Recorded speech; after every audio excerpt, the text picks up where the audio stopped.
Hello बच्चों, let's read this question. The question says the de Broglie wavelength of a neutron at 27 degree centigrade is lambda. What will be its wavelength at 9 to 7 degree centigrade? First option is lambda by 2, second option is lambda by 3, third option is lambda by 4 and the fourth option is lambda by 9. तो इस question को solve करने से पहले कुछ यहाँ पे की कंसेप्ट को डिस्कस कर लेते हैं. की कंसेप्ट यहाँ पे सबसे पहले डिस्कस करते हैं डी ब्रॉगली वेवलेंथ.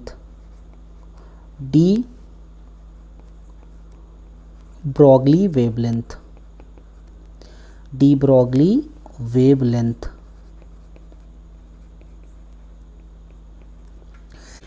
ब्रॉगली ने ये एज्यूम किया कि जो पार्टिकल होते हैं उनको वेव से रिलेट किया जा सकता है.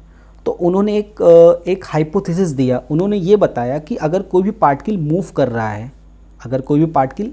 रहा है तो उसकी जो वेवलेंथ होगी, उसकी क्या होगी, वेवलेंथ, यानी मूविंग पार्टिकल की जो वेवलेंथ होगी लैम्डा इक्वल टू वो हो जाएगा h डिवाइड बाई p.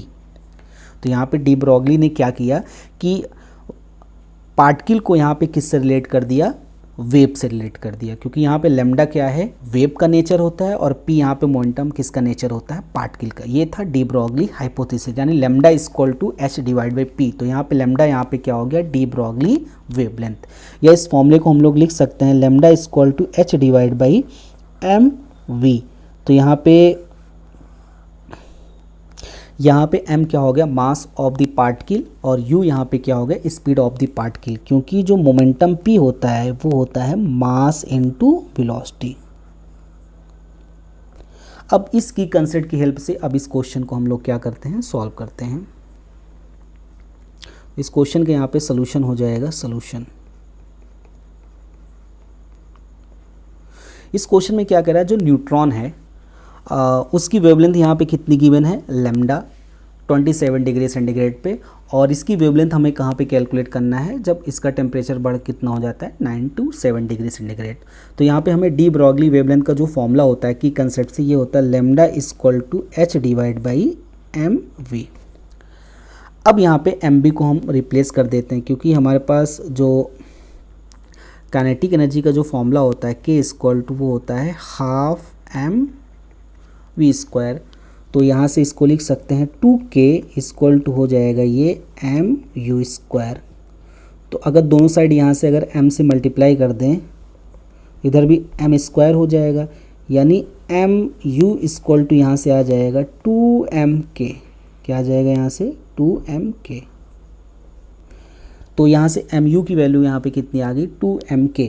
तो अब यहाँ से हमारे पास जो वेवलेंथ का नया फॉर्मूला हो जाएगा, ये mu की वैल्यू आ गई.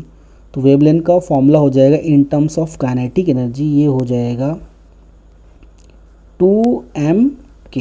ये वेवलेंथ का फॉर्मूला आ गया इन टर्म्स ऑफ काइनेटिक एनर्जी. ये हमने वेवलेंथ का फॉर्मूला कैलकुलेट कर लिया इन टर्म्स ऑफ काइनेटिक एनर्जी. अब यहाँ पे हमें न्यूट्रॉन की वेवलेंथ कैलकुलेट करना है और इसका टेम्परेचर दिया है, यानी काइनेटिक एनर्जी को यहाँ पे हम लोग इन टर्म्स ऑफ टेम्परेचर चेंज कर देंगे. तो फॉर न्यूट्रॉन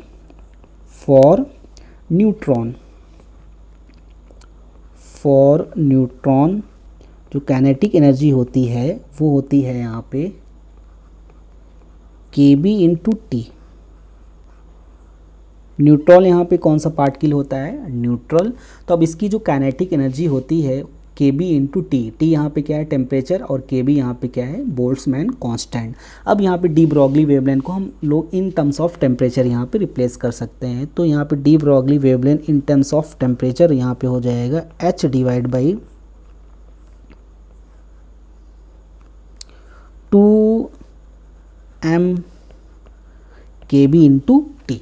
तो यहाँ से de Broglie wavelength for neutron in terms of temperature यहाँ पे कितना हो गया, lambda equal to h divide by 2m kb into T. ये हो गया हमारा फॉर्मूला. अब यहाँ पे क्वेश्चन में ये कह रहा है जब टेम्परेचर यहाँ पे कितना होता है 27 डिग्री सेंटीग्रेड, तब यहाँ पे डी ब्रॉगली वेवलेंथ कितना है, लैम्डा. तब यहाँ पे अगर हम केस फर्स्ट की बात करेंगे, केस फर्स्ट, यानी यहाँ से केस फर्स्ट में लैम्डा इक्वल टू क्या हो जाएगा, h डिवाइड बाई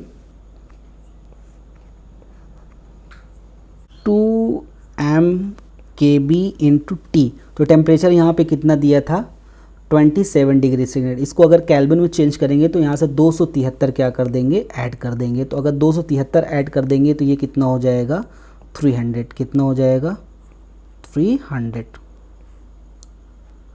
ये हो गया हमारा इक्वेशन नंबर फर्स्ट। जब टेम्परेचर कितना था 27 डिग्री सेंटीग्रेड, 27 डिग्री सेंटीग्रेड यानी 300 केल्विन। तब यहाँ पे वेवलेंथ यहाँ पे कितनी गिवन है, लैम्डा। अब यहाँ पे हमें वेवलेंथ कैलकुलेट करना है। मान लेते हैं इसको लैम्डा डैश। जब टेम्परेचर यहाँ पे चेंज होके कितना हो गया, टेम्परेचर यहाँ पे चेंज होके यहाँ पे क्वेश्चन में दिया है 927। कितना दिया है यहाँ पे 927। तो 927 में अगर यहाँ से 273 ऐड कर देंगे तो ये हो जाएगा, ये आ जाएगा यहाँ से 1200। कितना आ गया 1200 केल्विन। तो ये हो गया हमारा इक्वेशन नंबर सेकंड। अब दोनों इक्वेशन को यहाँ पे क्या कर देंगे, हम डिवाइड कर देंगे। जब डिवाइड करेंगे यहाँ से h और h कैंसिल हो जाएगा, 2 से 2 कैंसिल हो जाएगा, m से m कैंसिल हो जाएगा और बोल्ट्जमैन कांस्टेंट से बोल्ट्जमैन कांस्टेंट कैंसिल हो जाएगा। तब यहाँ से आ जाएगा lambda divide by lambda dash equal to आ जाएगा 1200 डिवाइड बाई कितना आ जाएगा यहाँ पे 300 स्क्वायर रूट में आ जाएगा ये। अब यहाँ से 0 से 0 कैंसिल कर सकते हैं। अगर 12 को यहाँ से 3 से डिवाइड करेंगे 4 आ जाएगा। Lambda divide by lambda dash यहाँ पे आ जाएगा, स्क्वायर रूट के अंदर यहाँ पे 4 आ जाएगा। अब इसका रूट अगर हटा स्क्वायर रूट लेंगे तो ये कितना बचेगा 2। तो यहाँ से लैम्डा डैश की वैल्यू यहाँ पे कितनी आ जाएगी, lambda by 2। So final answer is lambda dash equal to lambda by 2। यानी जब टेम्परेचर यहाँ पे कितना हो जाता है 9 to 7 डिग्री सेंटीग्रेड, तब डी ब्रॉगली वेवलेंथ यहाँ पे न्यूट्रॉन के लिए कितनी हो जाएगी, lambda by 2। And first option is the correct option. Hope you understood it well. Best of luck.